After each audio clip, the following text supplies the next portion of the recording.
Good morning, children. Let's continue the first chapter, The Lost Child. So, in the last class, we came to know that as soon as the child entered the fair along with his parents, he got fascinated towards the sweet shop. Okay, and his mouth got watered seeing the burfi, which was his favorite sweet. Next, he saw the flower shop where the garlands were there, and he was again attracted towards that. Coming next was a beautiful rainbow colored balloon were seen, okay, in a pole, and he was again fascinated towards it. He wanted those balloons, but every time he knew that his parents would give some or the other excuses so that they won't purchase any of such things for him. Now, with half-hearted, the child moves further, and what happens next? Let's come to know that. Starting from your book, a snake charmer stood playing a flute to a snake which coiled itself in a basket, its head raised in a graceful bend like the neck of a swan, while the music stole into its invisible ears like the gentle rippling of an invisible waterfall. The child went towards the snake charmer, but knowing his parents had forbidden him to hear such coarse music as the snake charmer played, he proceeded further. So, children, now after seeing the balloons, the next was the snake charmer. I hope you know this snake charmer. A performer, you can say, okay, who entertains the crowds by performing various tricks, okay, with the snakes lying in the basket and all. Few of you might have seen that, not everyone, but the person is there who plays some tricks over there. So when that performer, when he plays the flute, the snake, it seems like dancing over there, okay, when the flute is being played.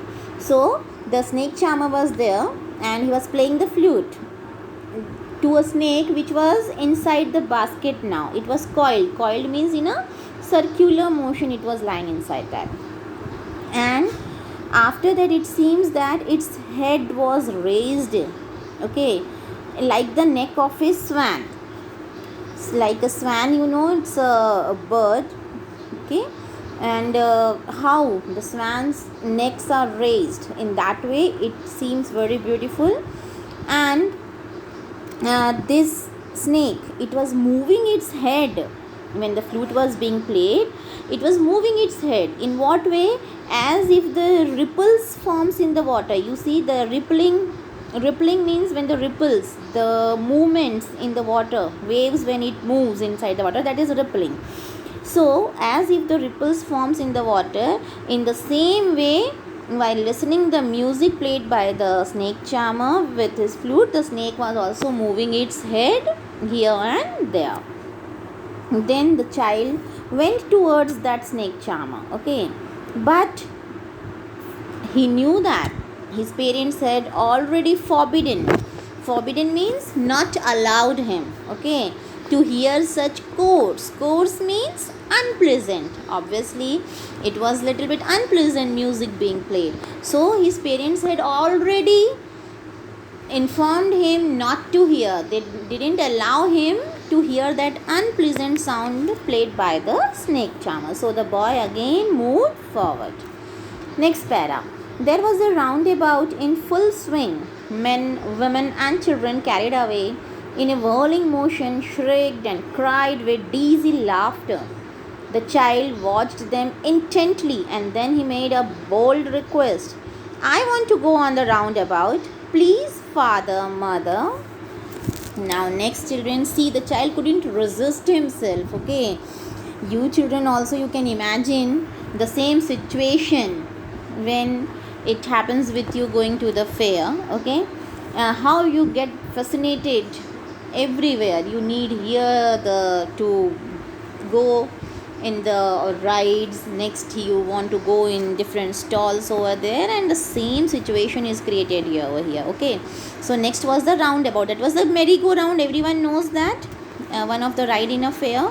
It was going in a full swing, and most of the people, including men, women, children, they were enjoying that swing, that ride, okay, which was moving in a circular motion. Whirling means round and round. So all were shouting and laughing. Okay, dizzy means giddiness. Obviously in the rides you might also feel the giddiness, okay, while moving round and round, that only. So feeling that giddiness, they were all laughing and shouting and just enjoying the ride. So the child was watching them carefully. Intently means carefully. And then he gathered his courage a little bit now. Okay, he made a bold request means he little bit gathered his courage and little bit in a bold voice. Till now, children, see, we saw that he was simply murmuring in a low voice for asking the permissions, but now in a bold voice he requested that he too wants to go to that roundabout to enjoy that ride. So he pleaded, please father and mother, let me also go and enjoy. Next para, children. There was no reply. He turned to look at his parents. They were not there ahead of them. Ahead of him. He turned to look on either side. They were not there. He looked behind. There was no sign of them. So now, see how the situation changes here. Now, as soon as he turns back, pleading to have a ride, when he turns, he didn't find his parents there, okay, ahead of him. And he turned to look on both the sides, either of the sides. Once he saw left, then right, but he couldn't find his parents. Even he looked behind, at the back, but there was no sign of his parents. So here we came to know, children, in this para, that now the child got lost in the fair. Now he couldn't find his parents with him. Coming to next para, a full deep cry rose within his dry throat, and with a sudden jerk of his body, he ran from where he stood, crying in real fear, "Mother, father!" Tears rolled down from his eyes, hot and fierce. His flushed face was convulsed with fear. Panic stricken, he ran to one side first, then to the other, hither and thither in all directions, knowing not where to go. "Mother, father!" he wailed. His yellow turban came untied and his clothes became muddy. So here, children, now the story has little twist in this. Now the child got lost in the fair. Okay, so further what happens? Obviously, you can also imagine what would have happened. He was a small child, okay. So when he couldn't find his parents in any of the directions, okay, when he searched, so he started making a loud noise from his throat, that is, he started crying deeply, okay. And really he was full of fear that time, because he couldn't find his parents now with him that moment. And he was going on crying and shouting, "Father, mother!" So tears were rolling down his eyes, okay, and his face, it was fully disturbed, it seems. Convulsed with fear means the face was now completely shaken with fear. Panic means also fearful. So all these are the different synonyms over here, just to show the fear of a child.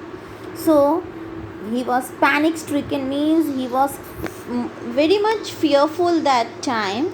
So he ran to one side. He was moving in every way over here and there.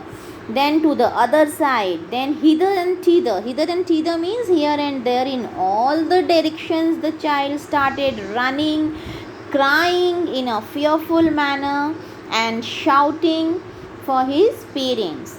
So he couldn't even judge that where to go, in which direction to find the parents now. So he was going on wailing. Wailing means weeping and crying, okay, and shouting, "Mother, father, where are you?" And in this way the child was getting fallen somewhere. Again he gets stood up, and in this way his yellow turban means, children, it's actually the men's head dress. You might have seen the men, like a hat, you can say. The cloth is being in a spiral way, it is being just kept on the head over there. It can be for women also, but mostly the men's head dress, it is known as turban. So the yellow colored turban, it got untied, okay, it got open.